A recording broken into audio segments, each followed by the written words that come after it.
Hello everyone, welcome to dream academy. आज इस lecture में हम एक्सरसाइज 4.2 सॉल्व करेंगे। 4.2 में क्या करना है, हमें क्वाड्रेटिक इक्वेशन को सॉल्व करना है। कौन से मेथड से? फैक्टराइजेशन मेथड से। तो हमारा टॉपिक ही होगा solution of quadratic equation by factorization method. इससे पहले हमने 4.1 तक क्या किया था? 4.1 में हमने क्वाड्रेटिक इक्वेशन को आइडेंटिफाई करना सीखा था और उसके बाद उसे फॉर्म करना सीखा था। बट आज हमें क्या करना है, उस इक्वेशन को सॉल्व करना है। सॉल्व करने का मतलब क्या होता है? सॉल्व करने का मतलब होता है इक्वेशन में प्रेजेंट वेरिएबल की वैल्यू फाइंड आउट करना। तो जब हम किसी भी इक्वेशन को सॉल्व करने की बात करते हैं तो हमें दो पॉइंट को बिल्कुल क्लियर करना होता है। दो पॉइंट पहले से हमें दिमाग में रखने चाहिए। क्या है पॉइंट, जरा समझिए। फर्स्ट पॉइंट है कि जब हम सॉल्व करेंगे तो वेरिएबल की कितनी वैल्यू आएगी। तो मैं जनरली एक इक्वेशन की बात कर रहा हूं, चाहे वो क्वाड्रेटिक हो, क्यूबिक हो या लीनियर, कोई भी इक्वेशन हो। फॉर एनी इक्वेशन, ये जो पॉइंट लिखने जा रहा हूं ये है for any equation. First point क्या है? फर्स्ट पॉइंट है number of values of variables. Number of values of variables, जिसे हम लोग जनरली एक्स लेकर के चलते हैं। तो वेरिएबल की कितनी वैल्यू आएगी, कितने नंबर ऑफ वैल्यूज आएंगे, ये डिपेंड करेगा कि उस इक्वेशन के पॉलिनोमियल की डिग्री क्या है। सो ये किसके इक्वल होगा? ये होगा degree of polynomial. Degree of polynomial clear है? उस इक्वेशन के पॉलिनोमियल की जितनी डिग्री होगी उतना ही हमें एक्स का या वेरिएबल का वैल्यू मिलेगा। फॉर एग्जांपल, अगर हम लीनियर इक्वेशन की बात करें तो लीनियर इक्वेशन के पॉलिनोमियल की डिग्री कितनी होती है? 1। तो वहां हमें एक्स की वैल्यू कितनी मिलेगी? सिर्फ एक वैल्यू। अगर हम क्वाड्रेटिक की बात करें तो वहां पॉलिनोमियल की डिग्री कितनी होती है? 2। तो वहां हमें एक्स की 2 वैल्यू मिलेगी। इसी तरह अगर क्यूबिक के लिए बात करें तो क्यूबिक के पॉलिनोमियल की डिग्री कितनी होती है? 3। तो वहां हमें एक्स की 3 वैल्यू मिलेगी। क्लियर है? मतलब मैं इसे जनरल फॉर्म में लिख सकता हूं। अगर हमारे पास कोई इक्वेशन है पी एक्स जिसमें डिग्री है n इज इक्वल टू 0। मान लो हमारे पास कोई भी एक जनरल फॉर्म में इक्वेशन ले लिया। हमारे पास इक्वेशन है P x is equal to 0 जहां वेरिएबल की डिग्री कितनी है? n है। तो यहां हमें x की कितनी वैल्यू मिलेगी? n वैल्यू मिलेगी। सपोज करते हैं वैल्यू क्या क्या हो सकती है? अल्फा, बीटा, गामा, इस तरह से कुछ भी हमने अपने मन से रैंडमली ले लिया और कितनी वैल्यू मिलेगी? ये n वैल्यूज मिलेगी। क्लियर बात? ठीक है। तो हमने क्या समझा कि भाई कोई भी इक्वेशन को सॉल्व करेंगे तो वहां सॉल्यूशन के फॉर्म में उसके वेरिएबल की कितनी वैल्यू निकलेगी ये डिपेंड करेगी कि उस इक्वेशन के पॉलिनोमियल की डिग्री कितनी है। ठीक है। अब दूसरी बात यह है कि ये जो हम लोग वैल्यू फाइंड आउट कर रहे हैं एक्स का, इसको हम लोग और क्या क्या नाम से जानते हैं? इस एक्स को हम लोग और जानते हैं सॉल्यूशन ऑफ इक्वेशन के नाम से। और क्या बोलते हैं? और हम बोलते हैं रूट्स ऑफ इक्वेशन। और हम क्या कहते हैं? Zeros of polynomial. तो ये सारे के सारे वर्ड सेम है। चाहे आपको बोला जाए सॉल्यूशन ऑफ इक्वेशन तो भी उसका मतलब एक्स का वैल्यू है, रूट्स ऑफ इक्वेशन बोले तो भी इसका मतलब वही है, या जीरोज ऑफ पॉलिनोमियल बोले तो भी इसका मतलब वही है। क्लियर है पहला पॉइंट? ठीक। अब दूसरा पॉइंट ये है, जो भी हम यहां से एक्स की वैल्यू फाइंड आउट किए हुए हैं जब उसको हम इक्वेशन में पुट करेंगे तो वो उसको ऑलवेज सेटिस्फाई करेगा। क्या बोला मैंने? All the values of variables, जो हम x एज्यूम करके चलते हैं तो all the values of variables satisfy the equation। जिस इक्वेशन से हमने x की वैल्यू फाइंड आउट की है, जब उस इक्वेशन में अगेन x की वैल्यू को पुट करेंगे तो वो सारे वैल्यूज x उस इक्वेशन को सेटिस्फाई करेंगे। कैसे करेंगे जरा देखो। मान लीजिए हमारे पास ये इक्वेशन है पी एक्स की power n is equal to 0। n की जगह पे जो भी वैल्यू हो सकता है 1 2 3 4 उसके डिग्री के अकॉर्डिंग। तो वहां से मान लो हमको जो भी वैल्यू मिलेगा x का, सपोज करो x की वैल्यू हमको अल्फा मिले, तो इस अल्फा को जब हम वापस पुट करेंगे इस लेफ्ट हैंड साइड में px में x के एक्सप्रेशन में, तो वहां पे क्या हो जाएगा, पूरा सॉल्व होने के बाद वैल्यू राइट हैंड साइड के इक्वल आ जाएगा, मतलब 0 आ जाएगा। समझ आया? जैसे अगर मैं बात करूं क्वाड्रेटिक इक्वेशन के लिए, तो लेट सपोज हमारे पास ये इक्वेशन है ax² plus bx plus c is equal to 0। ये हमारे पास स्टैंडर्ड फॉर्म में इक्वेशन है। अगर सॉल्व करने के बाद मान लो x की 2 वैल्यू मिलेगी क्योंकि डिग्री 2 है। लेट सपोज अल्फा और बीटा हमें 2 वैल्यू मिला, तो भाई जब हम अल्फा की वैल्यू को यहां पुट करेंगे वापस लेफ्ट साइड में, तो पूरा सॉल्व होकर क्या आ जाएगा, 0 आ जाएगा राइट हैंड साइड के इक्वल। इसका मतलब है सेटिस्फाई हो गया। बीटा पुट करेंगे तो भी क्या हो जाएगा, वो 0 हो जाएगा। ये है सेटिस्फाई करने का मतलब। क्लियर बात? तो 2 बातें हमेशा आपको ध्यान में रखनी है। पहली बात यह है कि number of values of variable उतनी ही होंगी जितने की उस इक्वेशन के पॉलिनोमियल की डिग्री होगी। क्लियर है? अगर डिग्री 1 है तो x की 1 वैल्यू मिलेगी, और डिग्री अगर 2 है मतलब क्वाड्रेटिक इक्वेशन है तो वहां 2 वैल्यू मिलेगी, और अगर 3 है डिग्री मतलब क्यूबिक इक्वेशन है तो वहां हमें 3 वैल्यू मिलेगी। और दूसरी बात, जितनी भी हमें x की वैल्यू मिलेगी उस इक्वेशन से, वो अगेन उस इक्वेशन को सेटिस्फाई करेगी। अब इन दोनों पॉइंट के साथ हम आगे चलेंगे और जब क्वेश्चन सॉल्व करेंगे तो वहां देखेंगे भी कि ये दोनों पॉइंट वहां वेरीफाई होंगे, हर बार ये सेटिस्फाई होंगे। क्लियर है? तो इन दोनों बातों को आपको हमेशा ध्यान रखना है, किसी भी इक्वेशन के लिए ऑलवेज सेटिस्फाई होंगे। अब हम चलते हैं इक्वेशन को सॉल्व करना। तो हमारा टॉपिक क्या है, solution of quadratic equation by factorization method. हमें इस चैप्टर में और अलग अलग तरीके सॉल्व करना है, बट पहला तरीका जिससे हमें सॉल्व करना है वो है फैक्टराइजेशन मेथड। तो पहले हम तरीका समझ लेते हैं कि इस तरीके से कैसे सॉल्व करेंगे, फिर आगे चल के क्वेश्चन सॉल्व करेंगे। तो कौन से तरीके से देखने वाले हैं हम, by factorization method. Factorization method क्या है भाई? ये मेथड जरा समझते हैं।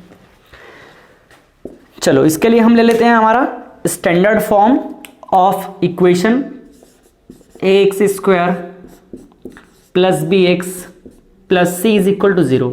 ये हमारे पास क्वाड्रेटिक इक्वेशन का स्टैंडर्ड फॉर्म। अगर इसे हमें सॉल्व करना है कौन से मेथड से, फैक्टराइजेशन मेथड से। तो फैक्टराइजेशन मतलब उसका फैक्टर करना है, उसको तोड़ना है, उसके फैक्टर के फॉर्म में ब्रेक कर देना है। तो ब्रेक कैसे करेंगे और किसको करेंगे, ये जो x का कोफिशिएंट है b, इस b को हमें 2 फैक्टर में तोड़ने हैं, 2 पार्ट में तोड़ने हैं। मान लीजिए इसे हमने तोड़ दिया 2 पार्ट में, जिससे एक पार्ट को मैंने कह दिया b1 और दूसरा पार्ट क्या है b2। तो ये b1 और b2 जो ब्रेक होगा, इसके लिए कंडीशन क्या है, हमें कैसे ब्रेक करना है, अच्छे ध्यान से समझिएगा। एक बार में इस बात को दिमाग में सेट कर लो, हमेशा काम आएगा, हर क्वेश्चन इजी हो जाएगा। हमें इस x के कोफिशिएंट b को 2 ऐसे फैक्टर में तोड़ना है, 2 ऐसे पार्ट में तोड़ना है कि उन पार्ट को अगर हम फर्स्ट, पहला कंडीशन, अगर हम इन दोनों को मल्टीप्लाई करें, अगर हम इन दोनों को मल्टीप्लाई करें मीन्स b1 इंटू b2, तो मल्टीप्लाई करने के बाद इनका जो वैल्यू है a और c के मल्टीप्लाई के जितना ही आना चाहिए। ठीक है, क्या आना चाहिए, a इंटू सी के मल्टीप्लाई के जितना आना चाहिए। यह है पहला कंडीशन, एकदम दिमाग में सेट कर लो। क्या है पहला कंडीशन, हमें इसको, इस b को 2 ऐसे पार्ट में तोड़ना है कि अगर उन दोनों पार्ट का हम मल्टीप्लाई करें तो हमें इनका मल्टीप्लाई का वैल्यू क्या मिलना चाहिए, x² कोफिशिएंट a और कांस्टेंट टर्म c, इन दोनों के मल्टीप्लाई के जितना मिलना चाहिए। पहला बात क्लियर? ठीक। सेकंड ये है कि अगर हम इसे वापस ऐड कर दें, मीन्स b1 प्लस b2 कर दें, तो ये कितना मिलना चाहिए, जिससे ये ब्रेक हुआ है, मीन्स b के इक्वल मिलना चाहिए। क्लियर है? अगर ये दोनों कंडीशन सेटिस्फाई हो गया तो समझ लीजिए कि हमने इसको बिल्कुल सही ब्रेक किया है, अदरवाइज हमें फिर से उस पर वर्क करना पड़ेगा। क्लियर है? ठीक। जब हम ब्रेक करेंगे तो ब्रेक करने के बाद चेक करना है कि मल्टीप्लाई करने पे इनका जो वैल्यू है a और c के मल्टीप्लाई के जितना आ रहा है कि नहीं आ रहा है, और वापस ऐड करने पे वो b के जितना बन रहा है कि नहीं बन रहा है, ये हमें चेक करना है। क्लियर बात? और ये हमारा स्टैंडर्ड फॉर्म है, बट क्वेश्चन में हो सकता है कि ए की जो वैल्यू है पॉजिटिव रहे या निगेटिव रहे, बी की वैल्यू हो सकता है कि पॉजिटिव रहे या निगेटिव रहे, सिमिलरली सी की वैल्यू भी हो सकती है कि पॉजिटिव रहे या निगेटिव रहे। क्लियर है? उसी तरह जब हम ब्रेक करेंगे तो B1 और B2 की वैल्यू भी हो सकती है पॉजिटिव रहे या निगेटिव रहे। तो आप चाहो तो यहां पे मेंशन भी कर सकते हो, यहां पे मैं लिख देता हूं नोट करके। हो सकता है कि A, B, C, B1 and B2 इनकी जो वैल्यू है पॉजिटिव भी हो सकती है या फिर निगेटिव भी हो सकती है।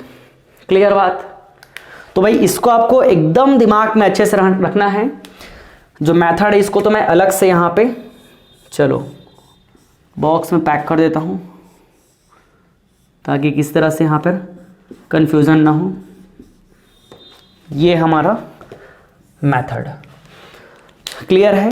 ये 2 पॉइंट आपको ध्यान में रखने हैं और ये है फैक्टराइजेशन मेथड का तरीका, जिस तरीके से अभी हम बहुत सारे क्वेश्चन सॉल्व करने वाले हैं। क्लियर है? चलिए इसके साथ में हम लोग तुरंत एक एग्जांपल लेंगे, उससे पहले आप इसको नोट कर लीजिए। चलिए अब हम एक एग्जांपल लेते हैं और उस एग्जांपल के थ्रू फैक्टराइजेशन मेथड को समझते हैं कि क्वेश्चन कैसे सॉल्व होंगे। तो हमारे पास एक एग्जांपल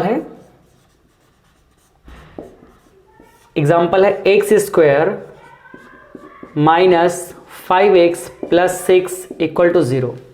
ये हमने एक एग्जांपल ले लिया।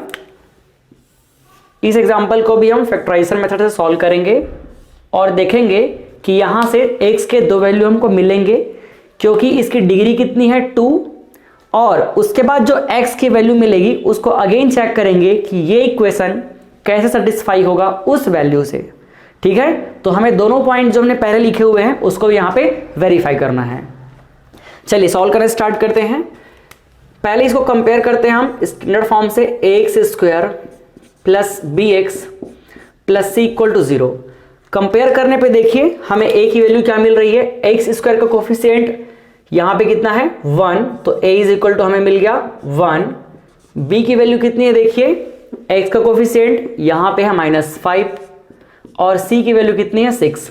आपको ऐसे वैल्यू लिखने की जरूरत नहीं है। इसको सॉल्व कैसे करना है लिखने का तरीका मैं यहां पे आपको अलग से इस साइड में सिखाऊंगा, बट उसको सिर्फ ब्रेक करने का तरीका मैं यहां पे सिखा रहा हूं। अभी ये जो एग्जांपल है सिर्फ लर्निंग पॉइंट ऑफ व्यू से मैं लिया हूं, उसके बाद आपको लिखना कैसे है ये सब कुछ समझ आ जाएगा। देखिए सिर्फ समझने पे फोकस कीजिए। अभी हमें क्या करना है, इस बी को 2 पार्ट में ब्रेक करना है, और 2 पार्ट में जो ब्रेक करना है तो कैसे ब्रेक करना है भाई, उन दोनों पार्ट को जब वापस हम मल्टीप्लाई करेंगे तो उनका मल्टीप्लाई a इंटू सी के मल्टीप्लाई के इक्वल में होना चाहिए, और जब उसको वापस में ऐड कर देंगे तो फिर से हमें b मिल जाना चाहिए। हमें ऐसे ब्रेक करना है। तो सोचिए हमें इस 5 को ब्रेक करना है। b इक्वल टू क्या है हमारे पास, b इक्वल टू 5 है हमारे पास, सॉरी -5 है। b इक्वल टू जो -5 है इसे हमें 2 पार्ट में ब्रेक करना है, जिसको हम क्या बोल रहे हैं अभी, जिसको हम बोल रहे हैं अभी b1 एंड b2। अब ये b1 और b2 क्या होगा ये हमारे लिए क्वेश्चन है। हम 2 पार्ट में कैसे ब्रेक करें, तो देखिए मैंने क्या बोला, उसके लिए पहला कंडीशन ये है कि जब हम इन दोनों को मल्टीप्लाई करेंगे, जो भी नंबर हमें यहां मिलने वाला है, ये बॉक्स मैंने बना दिया, b1 और b2 जो भी नंबर हमें मिलने वाला है, जब इनको हम मल्टीप्लाई करेंगे तो इनका मल्टीप्लाई कितना आना चाहिए, जितना हम a और c को मल्टीप्लाई करने पे मिलेगा। मीन्स a और c को मल्टीप्लाई करने पे कितना मिलेगा, 1 इंटू 6, दैट इज 6। जब हम उन दोनों नंबर को मल्टीप्लाई करें तो कितना मिलना चाहिए, 6। और दूसरा कौन सा पॉइंट सेटिस्फाई होना चाहिए, जब उन दोनों को हम वापस ऐड कर दें, जब हम उसको वापस ऐड कर दें तो कितना मिलना चाहिए, जितना कि b का वैल्यू है, और b कितना है -5। तो भाई यहां पर 2 अलग अलग बातें हैं। देखिए मल्टीप्लाई करने पे 6 मिलना चाहिए, इसका मतलब वो 6 का फैक्टर होगा। सिंपल सी बात है, मल्टीप्लाई करने पे तभी मिलेगा जब वो उसका फैक्टर होगा। और दूसरा बात ये है कि उनको ऐड करें तो -5 आना चाहिए, इसका मतलब वो निगेटिव में होना चाहिए वैल्यू। क्लियर है?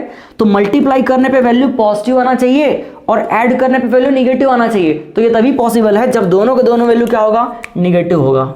ये बात तो हमको यही समझ आ गई कि b1 और b2 जो मिलने वाला है वो दोनों निगेटिव होगा। क्यों होगा? क्योंकि उसको ऐड करने पे नेगेटिव वैल्यू आनी चाहिए और दोनों को मल्टीप्लाई करने पे क्या होना चाहिए? तो प्लस। तो नेगेटिव नेगेटिव का मल्टीप्लाई करेंगे तभी तो प्लस होगा ना। बिल्कुल क्लियर है।